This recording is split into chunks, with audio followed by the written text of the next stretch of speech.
সমাজের চাকা সৎ পথে চলছে না, সমাজের চাকা সত্য থেকে বিচ্যুত হয়ে চলছে। যারা এখনো এমপিওভুক্ত হননি তাদেরকে এমপিওভুক্ত করতে হবে। 91% মুসলমানের দেশে অবশ্যই শিক্ষা হতে হবে ধর্মের ভিত্তিকে এবং চেতনাকে ধারণ করে। এই শিশুদের কাছে আপনাদের দাবি করতে হয় কেন? আদর্শ শিক্ষক ফেডারেশন এই নামের মধ্যেই কিছু বিষয় জড়িত আছে। আপনারা যারা এসেছেন তারা এই ফেডারেশনের অন্তর্ভুক্ত সম্মানিত শিক্ষক মণ্ডলী, অর্থাৎ আপনারা শিক্ষকদের মধ্যেও আদর্শ। আল্লাহ রাব্বুল আলামিনের বড় মেহেরবানি, আসমানের নিচে এবং জমিনের উপরে। 1 নম্বরে আল্লাহর কোরআন কিতাবুল্লাহ,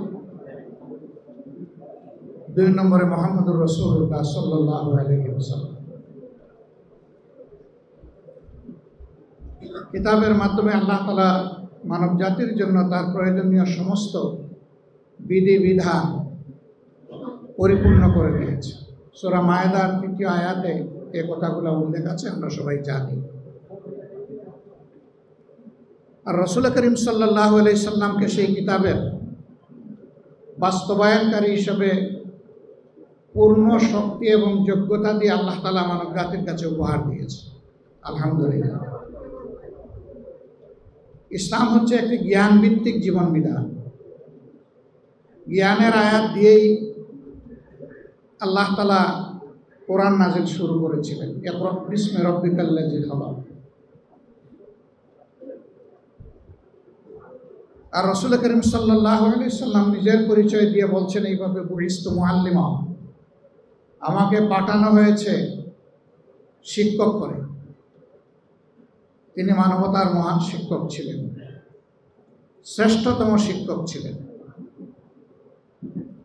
আজকে এই শিক্ষকরা সমবেত হয়েছেন, হচ্ছেন, আন্দোলন করেছেন, করছেন তাদের ছাত্রদের কাছে। ছাত্রদেরকে তারা বলছেন যে আমাদের এই দাবি তোমরা মেনে নাও।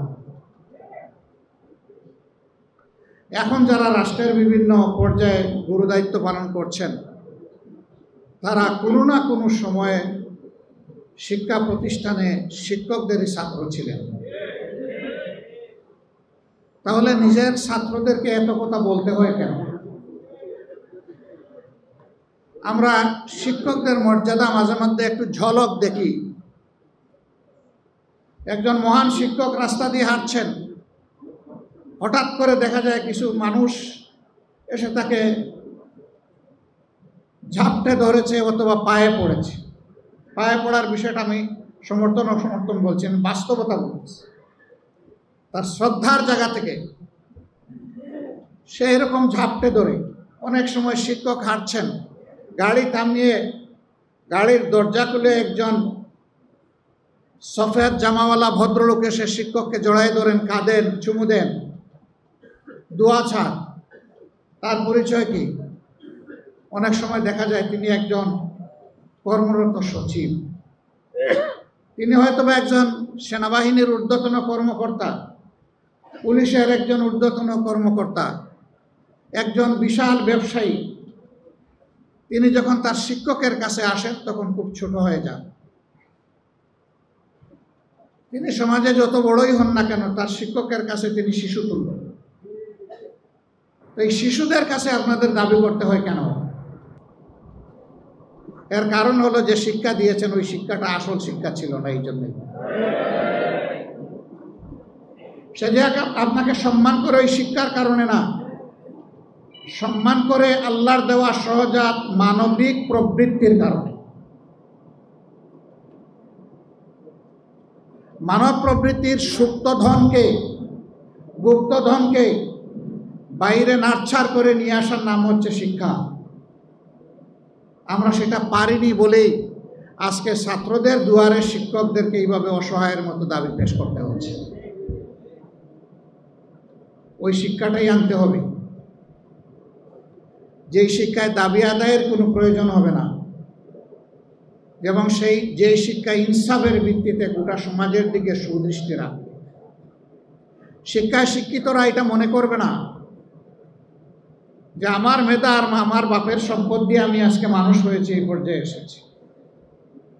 বরঞ্চ সে আল্লাহকে ভয় করবে, এই মেধাটা আল্লাহ আমাকে না দিয়ে একজন সাধারণ শ্রমিককে দিতে পারতেন, সাধারণ মানুষকে দিতে পারতেন, আর আমি শুধু আমার বাপের টাকায় এই লেখাপড়া করি নাই। যে কথাটা আমি সব জায়গায় বলি এবং বলতেই থাকবো, এখানে আমাদের সকলের জন্য, আমার জন্য এটা প্রযোজ্য। ইবতেদায়ী অথবা প্রাইমারি স্কুল থেকে শুরু করে বিশ্ববিদ্যালয় পর্যন্ত যতটুকু লেখাপড়া আমরা করেছি, সেই শিক্ষা প্রতিষ্ঠানগুলোতে যতগুলা ইট, বালু, পাথর, সিমেন্ট, নুড়ি, রড লেগে আছে, মিস্ত্রির হাত লেগে আছে, ওই সব জায়গায় আপামর জনগণের আর্থিক অংশগ্রহণ আছে, একজন ভিক্ষুকেরও আছে। ভিক্ষুকও কোনো পণ্য কিনতে গেলে তাকেও ভ্যাট দিতে হবে। রাষ্ট্রের এখন রেভিনিউ সবচেয়ে বড় সোর্স হচ্ছে ভ্যাট। আবার সেই ভ্যাট এইটা ভিক্ষুকের, এইটা শ্রমিকের, এইটা কর্মচারীর, এইটা কর্মকর্তার, এইটা ব্যবসায়ী সাহেবের, এইভাবে আলাদা করে রাখা হয় না। ট্রেজারিতে সমস্ত সম্পদ একাকার।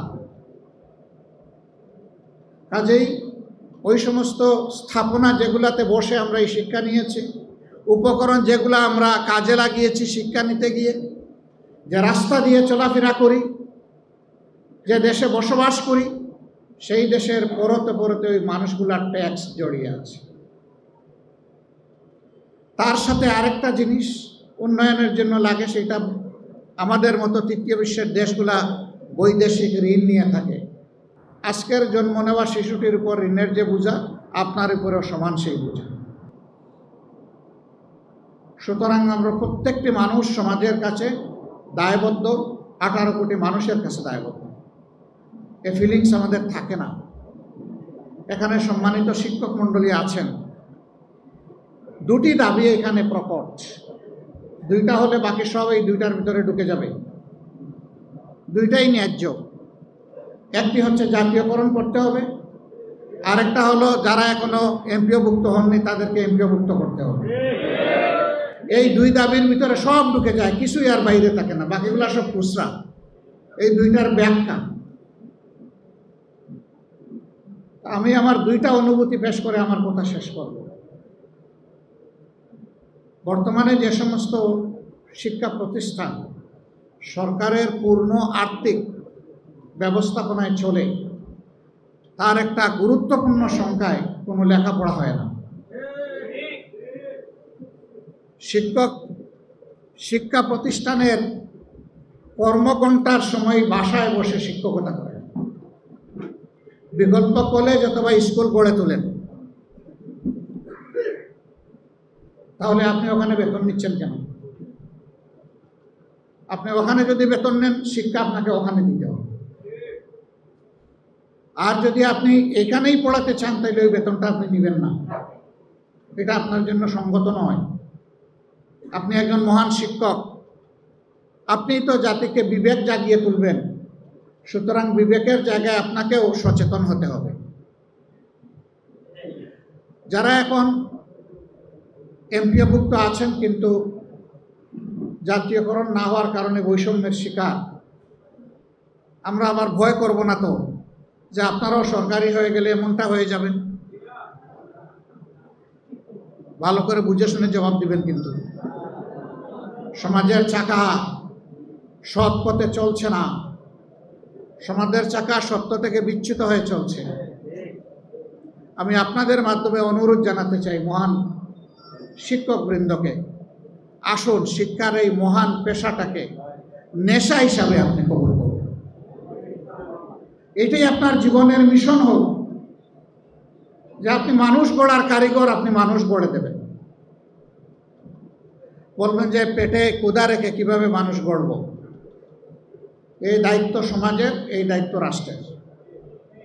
এই জন্যই আপনাদের সরকারিকরণের দাবি আমরা সমর্থন করি। সমাজ যেন আমাদের শিক্ষকদেরকে সম্মান করতে পারে, আর আমাদের শিক্ষকরাও যেন ছাত্রদেরকে সন্তান হিসেবে তুলে তুলে নিতে পারেন। তাহলে ইনশাআল্লাহ আমরা একটা বিউটিফুল সোসাইটি পেয়ে যাব। এবং অবশ্যই শিক্ষা হতে হবে কোরআনের সেই আয়াতের আলোকে, ইকরা বিসমি রাব্বিকাল্লাযী খলাক, পড়ো তোমার সেই রবের নামে যিনি তোমাকে পয়দা করেছেন।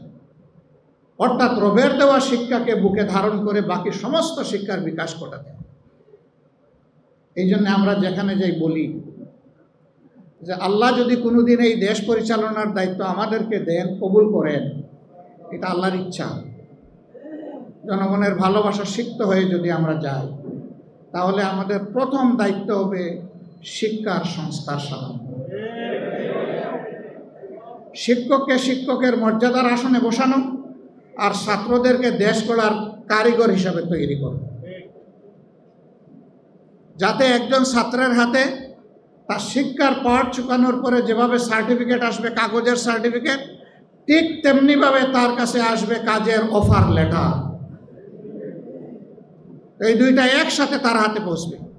এমনকি তার গ্র্যাজুয়েশন অথবা পোস্ট গ্র্যাজুয়েশনের সেই সার্টিফিকেট আসার আগেই দুনিয়ার বহু জায়গায় ছাত্রদের কাছে কাজের অফার লেটার চলে আসে। আমরা নৈতিক শিক্ষাকে বিকশিত করে ওই শিক্ষাই আমরা এই দেশে প্রতিষ্ঠিত করবো ইনশাআল্লাহ। তাইলে মানুষগুলো আর পশু হবে না। এই সমাজে অনেক পাশবিক, হৃদয় বিদারক অনেক দৃশ্য দেখতে হয়, শুনতে হয়, হৃদয় ভেঙে টুকরা টুকরা হয়ে যায়। মাগুরায় 8 বছরের একটা শিশুর সাথে তার আপনজনেরা যে আচরণ করেছে, বিশ্বাসে ছুরিকাঘাত করে, এটা গোটা মানবতার প্রতি তারা ছুরিকাঘাত করেছে। এটি হচ্ছে পশুত্বের শিক্ষা। এই শিক্ষা থেকে বের করে এনে আমাদের দেশে আমরা দিতে চাই আল্লাহর দেওয়া মানবিক শিক্ষা। এখানে আমাদের কোনো সংকীর্ণতা নেই, এই ব্যাপারে আমরা ভেরি ডেসপারেট। 91 ভাগ মুসলমানের দেশে অবশ্যই শিক্ষা হতে হবে ধর্মের ভিত্তিকে এবং চেতনাকে ধারণ করে। এর বাইরে কোনো শিক্ষা মানুষকে মানুষ বানাতে পারবে না, দেশপ্রেমিক দায়িত্বশীল নাগরিক হিসাবে তৈরি করতে পারবে না, যা এখন প্রমাণিত সত্য।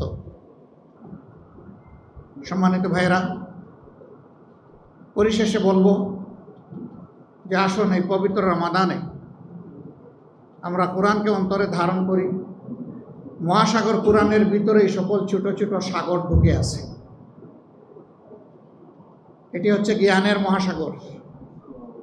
আমরা নিজেরা আমাদের সহকর্মীবৃন্দকে, পরিবারের সদস্যদেরকে এবং আমাদের বিলাভ স্টুডেন্টস যারা আছে তাদেরকে আমরা সবাইকে কোরআনের শিক্ষার দিকে ডাকি। এমনকি আপনার কোনো ছাত্র যদি মুসলিম নাও হয়ে থাকে, তাকে আপনি বলতে পারেন। আমাদের সাথে বাংলাদেশে অবস্থানরত অনেক বিদেশি মিশনের ইন্টারাকশন হয়। তারা কোরআনের বিভিন্ন বিষয় নিয়ে আমাদের সাথে জানতে চান। আমরা মাঝে মাঝে তাদেরকে অত্যন্ত ভদ্র এবং বিনয়ের সাথে জিজ্ঞেস করি, আপনি কি কোরআন পড়েছেন? পড়ার সুযোগ হয়েছে? বলল না।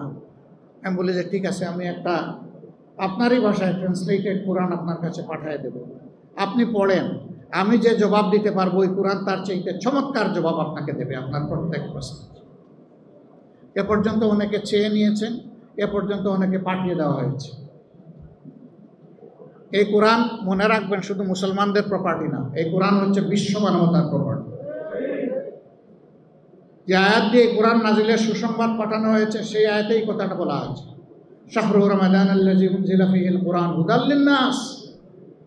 সমস্ত মানব জাতির পথ প্রদর্শক, বলা হয়নি হুদাল লিল মুমিনিন। এই বেসিক আয়াতটি হচ্ছে হুদাল লিন্নাস। অতএব এই কোরআনের উপর সকলের হক আছে। এটা যেন আমরা বেড়া দিয়ে আটকে না রাখি, এটাকে উন্মুক্ত করে দিতে হবে। এখান থেকে মণিমুক্তা যারা লাভ করতে চায় তারা করবে।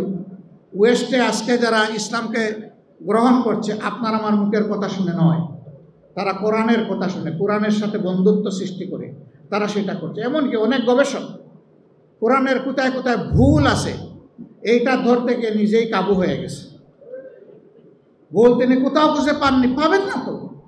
আল্লাহ তাআলা ওয়ারেন্টি দিয়েছেন, যালিকাল কিতাবুল লা রাইবা ফীহ, এই কিতাবে কোনো ঘাটতি নাই, ভুল নাই, ত্রুটি বিচ্ছুতি নাই। আপনি পাবেন কিভাবে? আপনি পাবেন না। এটি আল্লাহর কিতাব এবং অবিকল, অপরিবর্তিত। কিয়ামত পর্যন্ত আল্লাহ তাআলা এইভাবেই কোরআনকে হেফাজত করবেন ইনশাআল্লাহ। আসুন একটা ইনসাফ ভিত্তিক দেশ গঠনের মাধ্যমে আমরা একটা সুন্দর শিক্ষা ব্যবস্থা গড়ার জন্য এগিয়ে যাই এবং মহান শিক্ষকদের এই দুর্দশাই জাতিকে আর যাতে দেখতে না হয়, তো তারা মজলুম হয়ে দাঁড়ে দাঁড়ে ঘুরছেন, এটার অবসান হোক আন্তরিকভাবে কামনা করি। এবং আপনাদের দাবির পক্ষে আমাদের অবস্থান সুস্পষ্ট, আমরা আছি, ইনশাল্লাহ আমরা থাকবো। আল্লাহ হাফিজ। বাংলাদেশ জিন্দাবাদ। আসসালামু আলাইকুম ওয়া রাহমাতুল্লাহ।